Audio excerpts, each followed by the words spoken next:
গল্প নীরবতা প্রতিধ্বনি। আমাদের ডিভোর্সে 8 বছর পর আমার প্রাক্তন স্বামী আমাদের কলেজের পূর্ণমিলনীতে আমাকে দেখে হেসে বলল, এখনও একা অনন্যা। সে জানতো না যে আমি আবার বিয়ে করেছি। আর সেই হলে যে মানুষটাকে সে সবচেয়ে বেশি ভয় পেত, সেই মানুষটা একটু পর সবার সামনে আমাকে নিজের স্ত্রী বলে পরিচয় দিতে যাচ্ছে। নিমন্ত্রণপত্রতে আমার ডাইনিং টেবিলে টানা 2 দিন ধরে একটা ফাঁদের মতো পড়েছিল। অফ হোয়াইট খাম সোনালি অক্ষরে লেখা 2010 ব্যাচের পূর্ণমিলনী, ঢাকা বিজনেস স্কুল। চা ঠান্ডা হয়ে যাচ্ছিল আর আমি ওটার দিকে তাকিয়েছিলাম। দীর্ঘ 8টি বছর আমি এই মুখগুলোর মুখোমুখি হয়নি। 8 বছর আগে এক কাপড়ে একটা ভাঙা সংসার আর এক বুক ক্ষোভ নিয়ে রাফসান আহমেদের বাড়ি থেকে বের হয়ে এসেছিলাম। আমার পেছনে ফেলে এসেছিলাম একদল মানুষের কানাঘোষা। মেয়েটা সংসার ধরে রাখতে পারল না, অথচ এক সময় আমাদের ব্যাচের সবচেয়ে মেধাবী মেয়ে বলে বলা হতো আমাকে। তারপর রাফসানের সাথে আমার বিয়ে হলো, আর রাতারাতি আমার পরিচয় হয়ে গেল স্বামী পরিত্যক্তা নারী। মানুষের ড্রয়িং রুমের মুখরোচক গল্প। 32 বছর বয়সে এসে আমি একটা জিনিস খুব ভালো করে বুঝেছি, ডিভোর্স শুধু একটা বিয়ে ভেঙে দেওয়া না, সমাজকে অধিকার দিয়ে দেয় মানুষের নামটা যেন যত্রতত্র চিবিয়ে খাওয়ার।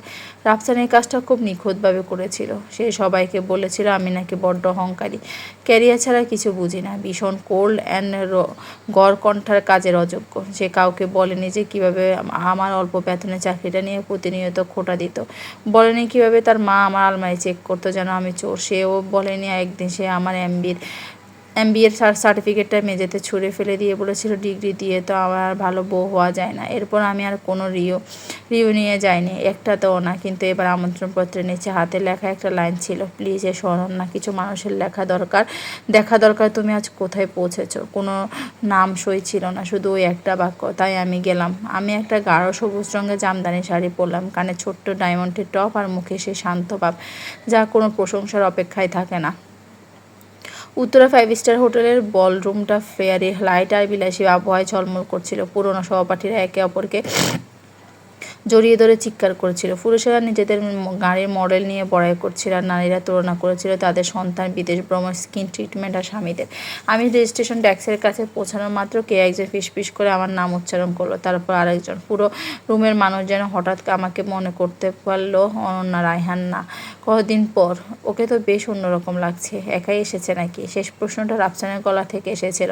না, তাকে আমি ওই কণ্ঠটা চিনতে পারি। ও বারের কাছে একটা নেভি ব্লু স্যুট পরে দাঁড়িয়েছিল, আগের চেয়ে কিছুটা মুটিয়ে গেছে, কিন্তু ঠোঁটের সে চেনা হাসিটা একই আছে।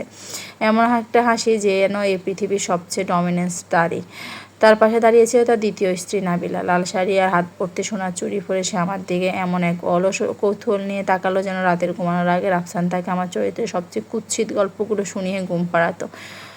রাফসান ধীর পায়ে আমার দিকে এগিয়ে এলো। অনন্যা, সে বলল, কি সারপ্রাইজ। আমি হাসলাম। রাফসান, তার হাসির ধার আরও বেড়ে গেল। এখনও একাই আছো সব জায়গায়? আশেপাশে মানুষজন এমন ভাব করেছিল যেন তারা কিছুই শুনছে না, যার মনে হলো সবাই কান খাড়া করে আছে। নাবিলা মৃদু হাসল। রাফসান আমাকে বলেছিল তুমি নাকি ভীষণ ক্যারিয়ার ওরিয়েন্টেড। কিছু মেয়ে আসলে ফ্যামিলির চেয়ে ফাইলের বেশি গুরুত্ব দেয়।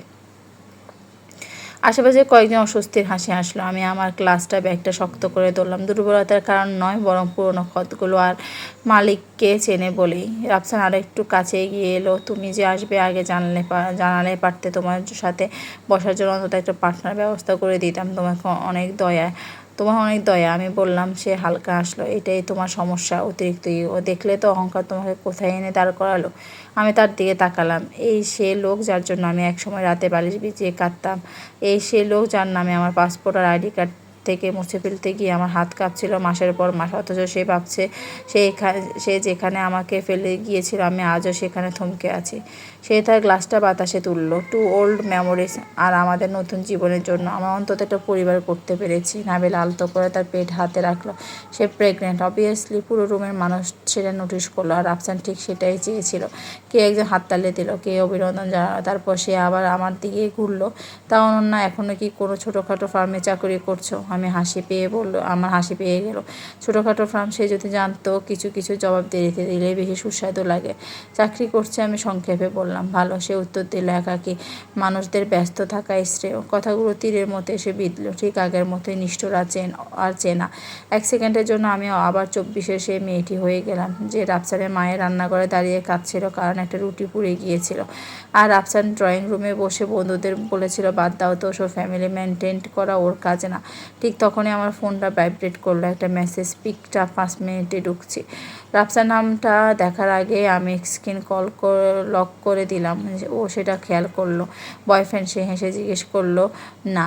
আহা, তাহলে কি একজন আছে? নাবিলা মিষ্টি করে হেসে বলল, ভালো তো, একটা ব্যর্থতার পর সবারই তো একজন সঙ্গী দরকার। ব্যর্থতা শব্দটা পুরো সার্কেলের মধ্যে সুগন্ধির মতো ছড়িয়ে পড়লো, দামি কিন্তু পচা সুবাস। আমি আমার জুসের গ্লাসটা টেবিলে রাখলাম। নাবিলা, আমি শান্ত গলায় বললাম, একটা মেয়ের টিকে থাকার লড়াইটাকে ব্যর্থতা বলো না, শুধু এই কারণে যে একজন পুরুষ মানুষ তোমাকে তার নিজের সুবিধা মতো বানানো গল্প শুনিয়েছে। নাবিলার মুখে হাসিটা জমে গেল। রাফসানের চোখ দুটো শক্ত হয়ে উঠল। মুখ সামলে কথা বলা অনন্যা, সেই পুরনো হুমকি। আমি একটু স্পষ্ট করে কথা বললে এই টোনে কথা বলতো। আমি উত্তর দেওয়ার আগে হলের লাইটগুলো নিভে গেল। অনুষ্ঠানের হোস্ট স্টেজে উঠলেন। লেডিস অ্যান্ড জেন্টলম্যান, ডিনারের আগে আপনাদের একটা বিশেষ অ্যানাউন্সমেন্ট আছে। আজ রাতে আমাদের প্রধান অতিথি এমন একজন মানুষ যাকে আপনারা সবাই চেনেন, যদিও সামনাসামনি দেখার সুযোগ হয়নি। পুরো বলরুমে একটা গুঞ্জন শুরু হলো। রাফসান সোজা হয়ে দাঁড়ালো, তার চোখে লোভ আর উচ্চাকাঙ্ক্ষা চকচক করে উঠল। সে পিস করে নাবিলাকে বলল, ইনি নিশ্চয়ই আরিশ খন্দকার। ওনার সাথে যদি আজ রাতে একটা অ্যাপয়েন্টমেন্ট পাকা করতে পারি, আমাদের কোম্পানির নতুন প্রজেক্ট ডান। আমি এন্ট্রান্সের দিকে তাকালাম, দরজা এখনও খোলেনি। হোস্ট হেসে হেসে বলতে লাগলেন, তিনি খন্দকার গ্লোবাল ভেঞ্চার্সের ফাউন্ডার, বাংলাদেশের অন্যতম বড় এডুকেশন ফান্ডের পেছনের মানুষ এবং আজকে আমাদের এই রিউনিয়নের পুরো স্পন্সর।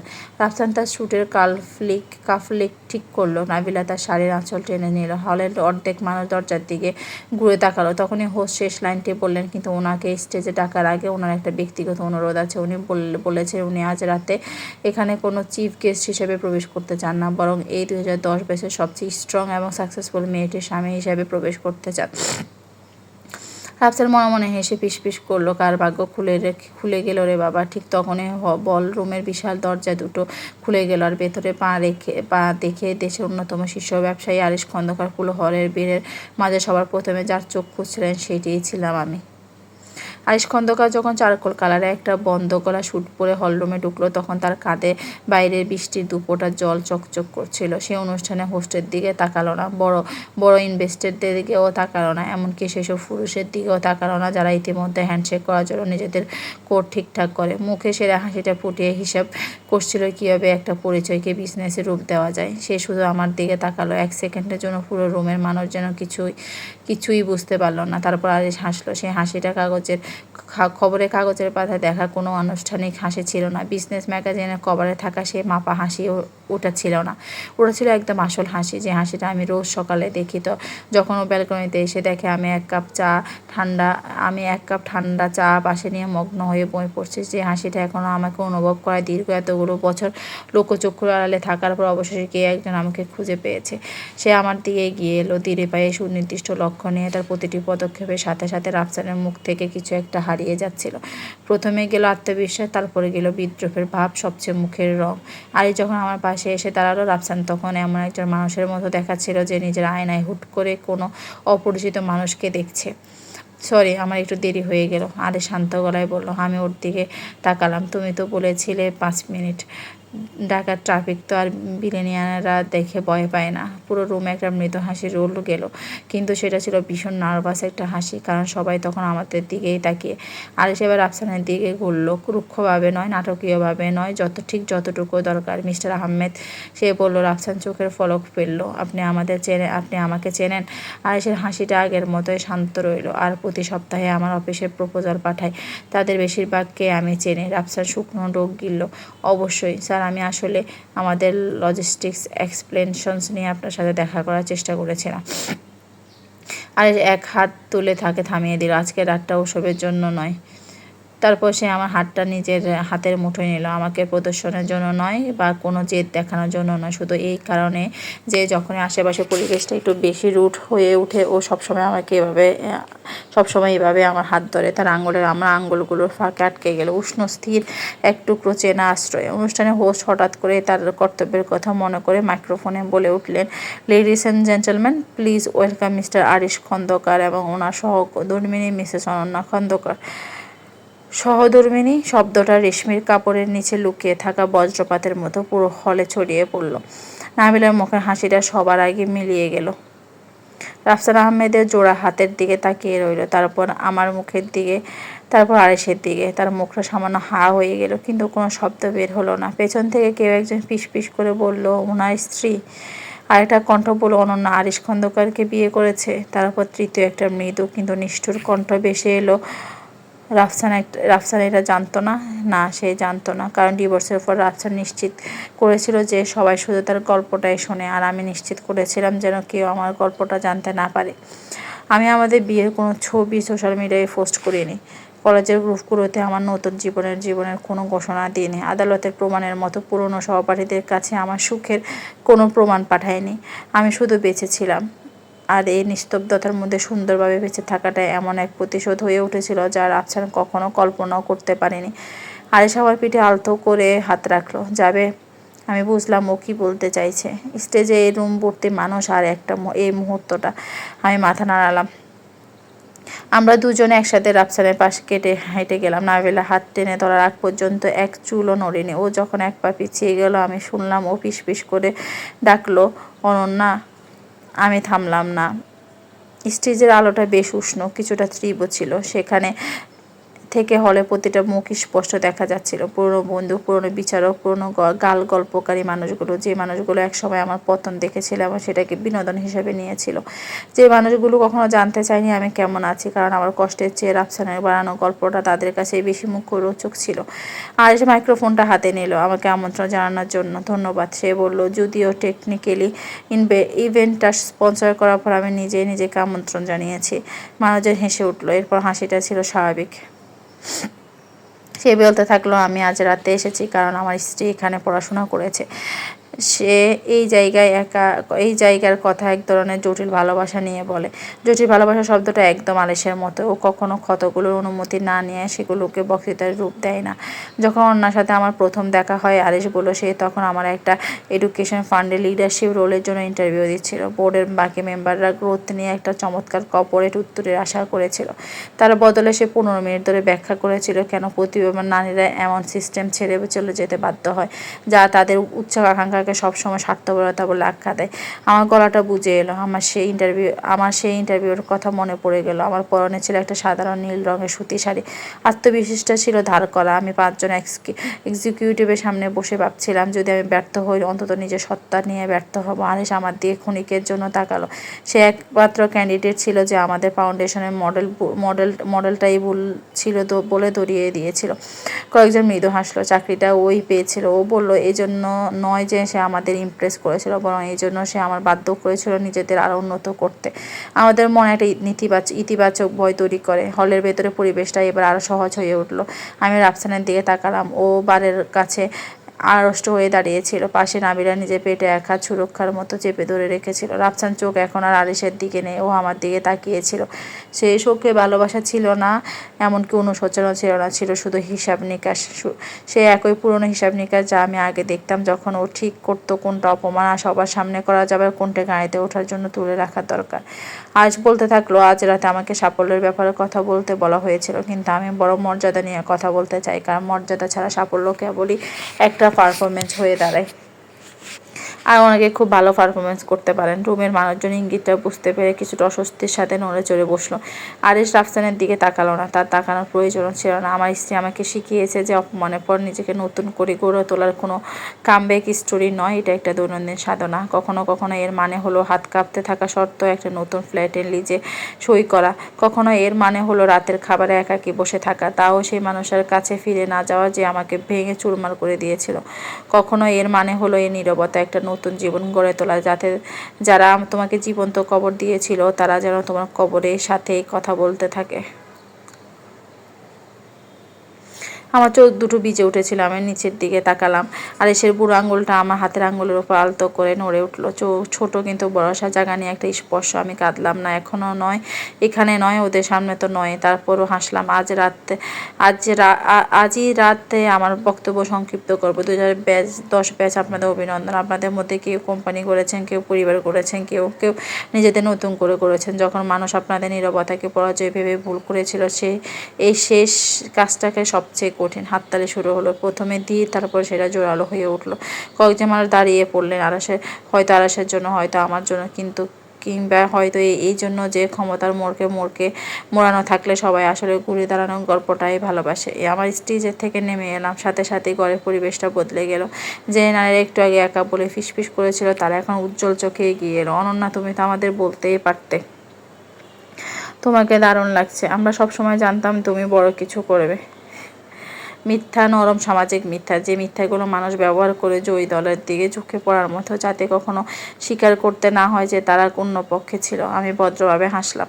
আরিশ আমার পাশেই ছিল, কিন্তু সে আমাকে প্রতিটা কথোপকথন থেকে উদ্ধার করতে এগিয়ে আসেনি। সে জানতো আমার আর কোনো উদ্ধারের প্রয়োজন নেই। তখনই রাফসান এলো, পেছনে নাবিলা। ও ততক্ষণে নিজের মুখের ভাবটা সামলে নিয়েছে প্রায়।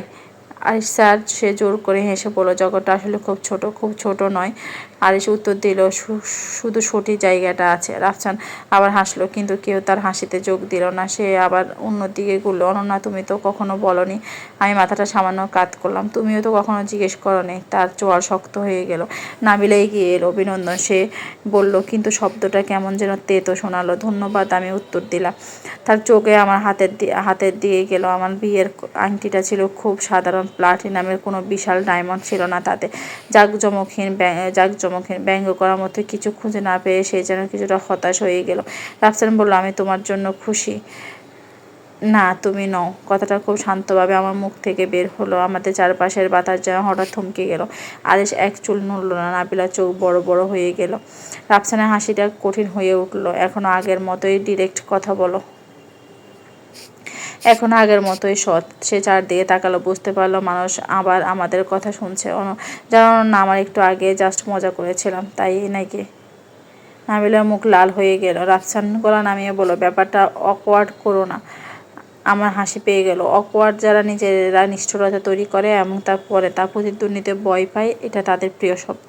তুমি তোমার বন্ধুদের সামনে আমাকে একা এবং ব্যর্থ বলেছ। আমি বললাম। তার চোখের আরিশের দিকে গেল। আমি ওভাবে বোঝাতে চাইনি, তুমি ওভাবেই বুঝিয়েছ। সে দমে গেল। আমি এবার তার দিকে ঠিকঠাক তাকালাম। বছরের পর বছর ধরে আমি এই মুহূর্তটার কথা কল্পনা করেছি। কখনো ভেবেছি আমি চিৎকার করব, কখনো ভেবেছি আমি আমার প্রতিটা অ্যাওয়ার্ড, প্রতিটা আর্টিকেল, প্রতিটা ইনভাইটেশন দেখাবো, প্রমাণ করবো যে তার চলে যাওয়ার পর আমি মরে যাইনি। কিন্তু আজ তার সামনে দাঁড়িয়ে আমি একদম অপ্রত্যাশিত কিছু অনুভব করলাম। জয় নয়, বরং একটা বিশাল দূরত্ব। আমার স্মৃতির চেয়ে তাকে আজ অনেকটা ছোট লাগছিল। আমার কষ্ট একসময় তাকে বিশাল বানিয়েছিল, সময় তাকে আবার তার আসল আকারে ফিরিয়ে এনেছে। আমি বছরের পর বছর ভেবেছি আমাকে ভুল প্রমাণ করতে হবে। আমি শান্ত গলায় বললাম, তারপর একদিন বুঝলাম তোমার মতামত কখনো আমার যোগ্যতায় প্রমাণ ছিল না। রাফসানের মুখটা জমে গেল। নাবিলা নিচের দিকে তাকিয়ে রইল। আরিশের হাতটা আমার হাতের উপর আগের মতোই উষ্ণ ছিল। রাফসান শেষবারের মতো একটা হাসির চেষ্টা করলো। ভালো, তুমি একজন প্রভাবশালী মানুষকে খুঁজে পেয়েছো। আমিও পাল্টা হাসলাম। আর তুমি এখনো ভাবো একটা মেয়ে কেবল একজন শক্তিশালী পুরুষের পাশে দাঁড়িয়ে উপরে উঠতে পারে? তার চোখ দুটো রাগে জ্বলে উঠল। সে কিছু বলার আগে গ্রো কালারের স্যুট পরা এক ভদ্রলোক হন্তদন্ত হয়ে আমাদের দিকে এগিয়ে এলেন। মিস্টার খন্দকার, তিনি কিছুটা হাঁপাতে বললেন, দুঃখিত, ইন্টারপোর্টটা করার জন্য আহমেদ ইনফ্রাস্ট্রাকচারের ফাইলটা রেডি আছে, আপনি জাস্ট 2 মিনিট সময় দিলে। রাফসান সাথে সাথে সোজা হয়ে দাঁড়ালো। আসলে স্যার, ওটা আমারই প্রপোজাল। আমরা অনেক দিন ধরে আপনার রিভিউয়ের অপেক্ষায় ছিলাম। যদি আজ রাতে একটু। আরে সে ভদ্রলোকের দিকে তাকালো। রিভিউটা ক্যান্সেল করে দিন। রাফসানের মুখের রং বদলে গেল। স্যার, আরিশ কণ্ঠস্বর আগের মতোই স্বাভাবিক রইল। আমি এমন কোনো মানুষের ব্যবসায় ইনভেস্ট করি না যে নারীদের নিয়ে এমন নোংরা মন্তব্য করতে পারে, যা আমি এই রুমে ঢোকার আগেও করেছিল। রাফসান ফ্যাকাশে হয়ে গেল। স্যার, ওটা তো ব্যক্তিগত ব্যাপার ছিল, বিজনেস তো আলাদা। না, আরিশ বলল, মানুষের চরিত্র তো তার সব জায়গাতেই প্রকাশ পায়। বাক্যটা একটা ভারী পাথরের মতো এসে পড়ল। রাফসান ঠোঁট জোড়া আলতো খুলে গেল। নাবিলা তার হাতটা ধরল। চলো, চলে যাই, সে ফিসফিস করে বলল, কিন্তু ও নড়ল না। তার অহংকার তখন সবার সামনে রক্তাক্ত হচ্ছিল। আপনি একটা সামান্য মজার জন্য আমার কোম্পানিকে শাস্তি দিচ্ছেন? আরিশ দীর্ঘক্ষণ তার দিকে তাকিয়ে রইল। না, আমি আপনার কুৎসিত মানসিকতা থেকে আপনার কোম্পানিকে রক্ষা করছি। গ্রে স্যুট পরা ভদ্রলোকটি নীরবে পেছনের দিকে সরে গেলেন। আশেপাশের মানুষজন সব শুনছে, অবশ্যই শুনছে। এক সন্ধ্যায় রাফসান আমাকে একাকী আর অসহায় প্রমাণ করতে চেয়েছিল, অথচ তার বদলে সে এমন একটা মিটিং হারালো যা পাওয়ার জন্য সে হয়তো মাসের পর মাস ধরে চেষ্টা করেছিল। তার চোখে এবার আমার দিকে ঘুরল তীব্র কুৎসিত রাগ। তুমি এটা করলে? এই তো হলো এই ধরনের পুরুষদের আশারূপ। যখন তারা তোমাকে আঘাত করবে সেটা তাদের ব্যক্তিগত ব্যাপার, আর যখন তার ফলাফল সামনে আসবে তখন সেটা তোমার নিষ্ঠুরতা। না, আমি বললাম, আমি শুধু একটা রিউনিয়নে এসেছি, বাকিটা তুমি নিজেই করেছো। নাবিলা হঠাৎ বলে উঠলো, রাফসান থামো এবার। তার গলাটা এবার অন্যরকম শোনালো, মিষ্টি নয়, একেবারে সাজানো সুরও নয়, ভীষণ ক্লান্ত। সে নাবিলার দিকে ঘুরে চিৎকার করে উঠলো, তুমি মাঝখানে কথা বলবে না। নাবিলা কিছুটা কুঁকড়ে গেল, খুব সামান্য, প্রায় অদৃশ্য একটা ভয়ের অভিব্যক্তি, কিন্তু আমি সেটা দেখতে পেলাম, কারণ একসময় আমি নিজে সেই নারী ছিলাম যে আড়ালে কুঁকড়ে যেতে শিখেছিলাম, যাতে কেউ তার কান্নাকে দুর্বলতা না বলতে পারে। আরিশও সেটা দেখালো, তার চোখ নাবিলা থেকে রাফসানের দিকে গেল। আমারও তাই। পুরো সন্ধ্যায় এই প্রথমবার নাবিলাকে সেই নারী মনে হলো না যে আমাকে উপহাস করেছিল, তাকে এমন এক নারী মনে হলো যে আমার অতীতের একটা প্রতিচ্ছবির পাশে দাঁড়িয়ে আছে, এক হাতে নিজের অনাগত সন্তানের উপর রেখে। হঠাৎ বুঝতে পারছে নিষ্ঠুর পুরুষদের বলা গল্পগুলো প্রায়ই তাদের নিজেদের ভবিষ্যতের পূর্বাভাস হয়ে দাঁড়ায়। আমি তার দিকে তাকালাম। নাবিলা সে চোখের পলক ফেললো।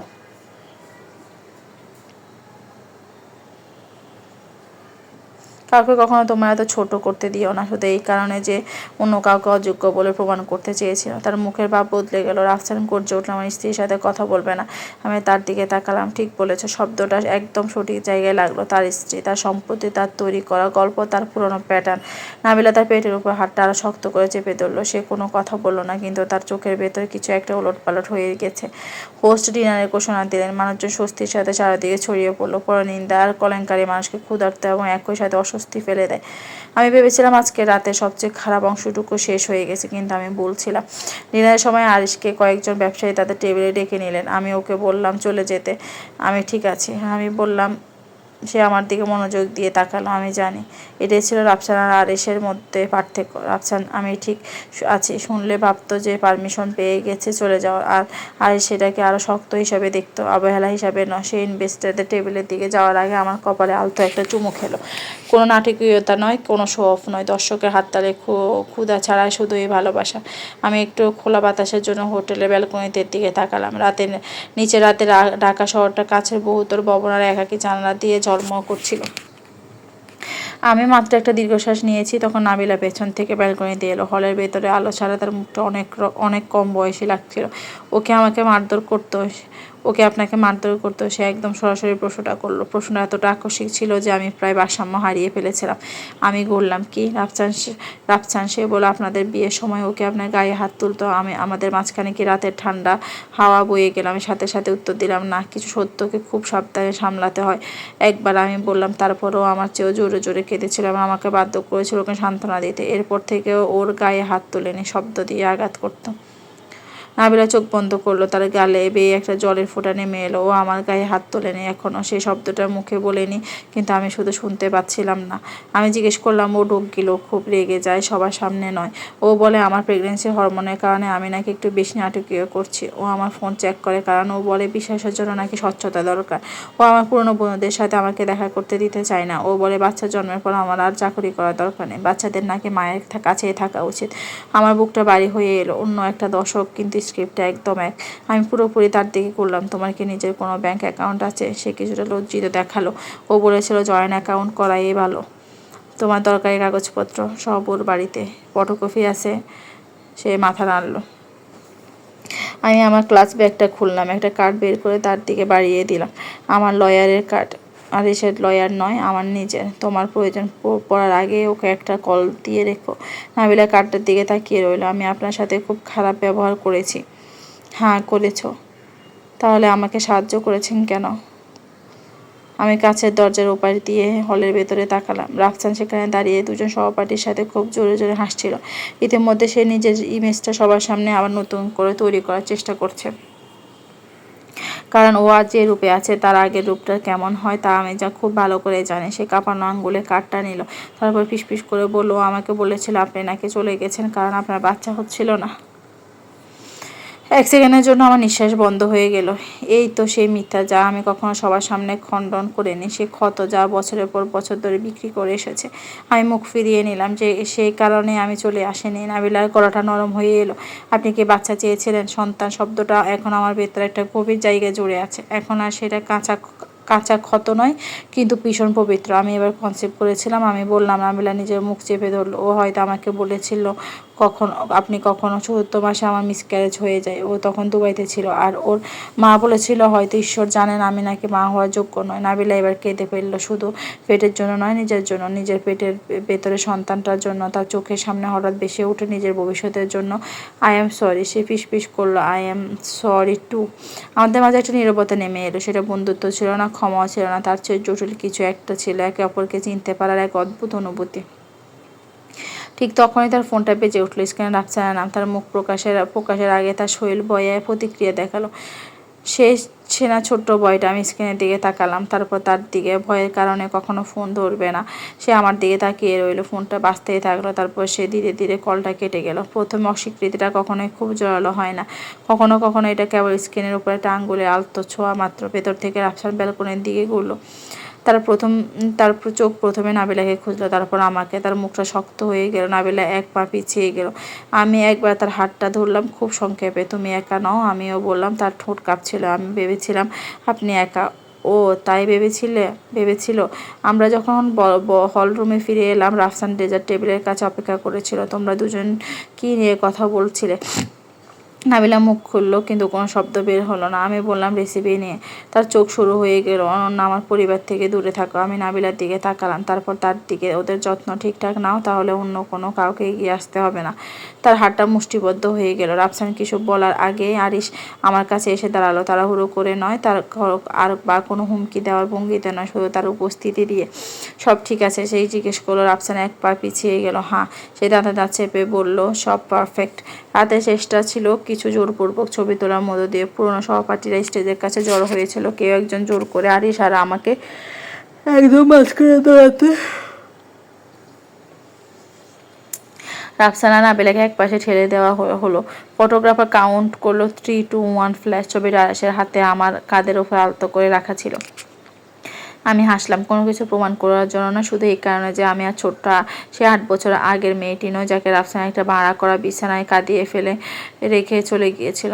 আমরা যখন চলে আসছিলাম, রেজিস্ট্রেশন ট্যাক্সের মেয়েটি দৌড়ে আমার কাছে এলো। ম্যাম, সে বলে আপনার জন্য একটা খাম। ইভেন্ট শুরু হওয়ার আগে কেউ একজন এইটা ট্যাক্সে রেখে গেছেন।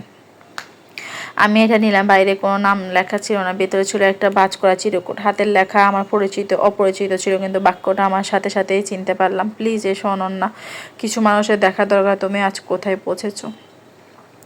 তার ঠিক নিচে আরও একটা লাইন লেখা ছিল, আর কিছু মানুষের জন্য দরকার। তুমি দেখো যে আজ কি হয়ে গেছে। আমার গায়ে চামড়া ঠান্ডা হয়ে গেল। খামের ভেতর থেকে একটা ছোট্ট পেন ড্রাইভ পেয়েছিল আমার হাতের তালুতে এসে পড়লো। আর এসে আমার মুখের ভাব খেয়াল করলো। ওইটা কি? আমি চিরকুটটা উল্টে দেখালাম। তার পেছনে আর 3টে শব্দ লেখা, কাব্যর ব্যাপারে খোঁজ নাও। আমি নিঃশ্বাস আটকে গেল। কাব্য? কত বছর ধরে আমি এই নামটা শুনিনি। রাফসানের প্রথম বাগদত্তা, যে মেয়েটার ব্যাপারে আমার বিয়ের আগে রাফসান বলেছিল সে নাকি মানসিকভাবে অসুস্থ হয়ে পড়েছিল, যে মেয়েটার কথা ওর পরিবার কখনো মুখে আনতো না, যার ব্যাপারে আমি একবার জানতে চাইলে রাফসান বলেছিল কিছু মেয়ে আসলে রিজেকশন সহ্য করতে পারে না। আমি লবির ওপাশে তাকালাম। রাফসান আর নাবিলা এক্সিটের কাছে দাঁড়িয়েছিল। নাবিলার কুইনিটা একটু বেশি শক্ত করে ধরে রেখেছিল। নাবিলা পেছনের দিকে ঘুরে আমার দিকে তাকাচ্ছিল। সে চোখ আর উপহাস ছিল না, ছিল এক ধরনের ভয় আর এক বুক ভরসা। প্রেম ডাইভটা আমার হাতে ভীষণ ভারী মনে হচ্ছিল। আয়েশের গলা নেমে গেল। অনন্যা, আমি আমার স্বামীর দিকে তাকালাম, যে এই হলে পা রেখে আমার নিজের স্ত্রী বলে ডেকেছিল, কোনো মালিকানা জাহির করার তাগিদ ছাড়া। তারপর আমি তাকালাম রাফসানের দিকে, যে বছরের পর বছর ধরে নারীদের জীবনে বানানো গল্প নিচে কবর দিয়ে এসেছে। আমার মনে হয় আমি দীর্ঘ গলায় বললাম, আজকের রাতটা শুধু আমার একার ব্যাপারে ছিল না। বাইরে বেলে ড্রাইভার আমাদের গাড়িটা নিয়ে এলো। আমি ক্লাচ ব্যাগের ভেতর থেকে পেন ড্রাইভটা একটা বন্ধ ঘরের মধ্যে অপেক্ষা করেছিল। নাবিলার ফোনটা আবার ভাইব্রেট করে উঠলো। রাফসান তাকে টানতে টানতে দরজার দিকে নিয়ে গেল। আর এই রিউনিয়ন শুরু হওয়ার পরে প্রথম আমার ভেতরে কোনো রাগ ছিল না, শুধু ছিল একটা তীব্র তাগিদ। কারণ যদি কাব্যের গল্পটা ওই ড্রাইভের ভেতরে লুকিয়ে থাকে, আর রাফসান শুধু আমার অতীতটাই ধ্বংস করে নিয়ে আর অন্য কারো খেলাটা প্র্যাকটিস করেছিল, আর দাঁড়িয়ে আছে অন্য এক নারীর পাশে, যে গর্ভবতী নারী, যে আমার লয়ারের কার্ডটা একটা লাইফ লাইনের মতো ধরে রেখেছে। আর যখন গাড়ি দরজাটা খুলে দিল, আমি শেষবারের মতো হোটেলের প্রবেশের পথের দিকে তাকালাম। নাবিলা তখনও পিছনের দিকে তাকিয়েছিল। আমি হাতটা সামান্য তুললাম। ওটা বিদায় জানানো ছিল না, ওটা ছিল একটা প্রতিক্রিয়া। সেদিন রাতে আমি বাড়ি ফিরেছিলাম শুধু রাফসানের অবহেলিত সেই ডিভোর্সি নারী হিসেবে নয়, এমনকি আরিশ খন্দকার স্ত্রী হিসাবে নয়। আমি ফিরেছিলাম এমন এক নারী হিসাবে, যে অবশেষে বুঝতে পেরেছে নিজের বেঁচে থাকা বা ঘুরে দাঁড়ানো ততক্ষণ পর্যন্ত পূর্ণতা পায় না, যতক্ষণ না আপনি ঘুরে দাঁড়িয়ে পরবর্তী মানুষটার জন্য দরজা খোলা রেখে আসেন।